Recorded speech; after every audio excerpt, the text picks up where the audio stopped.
and that's about the time that I started talking to Robert Zubrin and a few other people. And so initially, the thought was to send a small greenhouse to the surface of Mars with seasoned dehydrated nutrient gel. They would hydrate upon landing, and then you'd have this little greenhouse on the surface of Mars. And the public tends to be, as they should, interested in things that are precedents and superlatives. So this would be the furthest that life's ever traveled, the first life on Mars, and then you'd have this great money shot of green plants in a red background. So that would be, I thought, okay, well, that could get people pretty exciting. They'd be pretty excited. And so I started investigating what that would take. And I was able to get the cost of the spacecraft down to low single-digit millions, and the cost of communications down, and I was able to get everything compressed except for the cost of the rocket. So the US rockets were way too expensive. Something like a Delta II would have cost $60 million.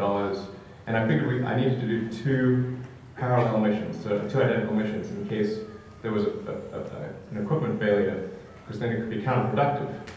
It's like, look at that fool, he did that Mars mission, it didn't work, and now we definitely shouldn't do Mars. So I figured we had to have redundant missions. And I just didn't actually have enough money from the sale of PayPal from my stake in the sale of PayPal to actually do that. So I just didn't have enough money. So I went to Russia in late 2001, early 2002 to try to buy ICBMs.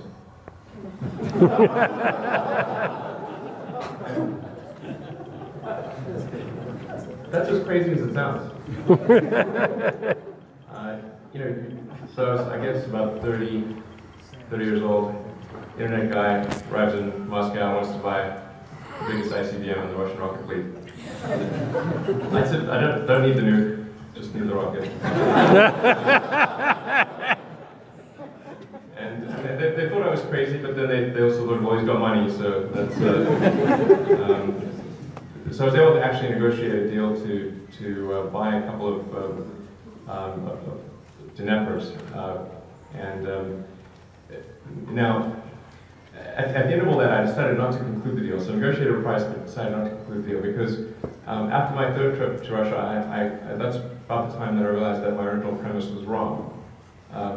That it is in fact, we do not lack the will, particularly in the United States, perhaps the world as a whole, but particularly not the United States. It does not lack the will to explore, not in the least. In fact, the United States is a distillation of the human spirit of exploration.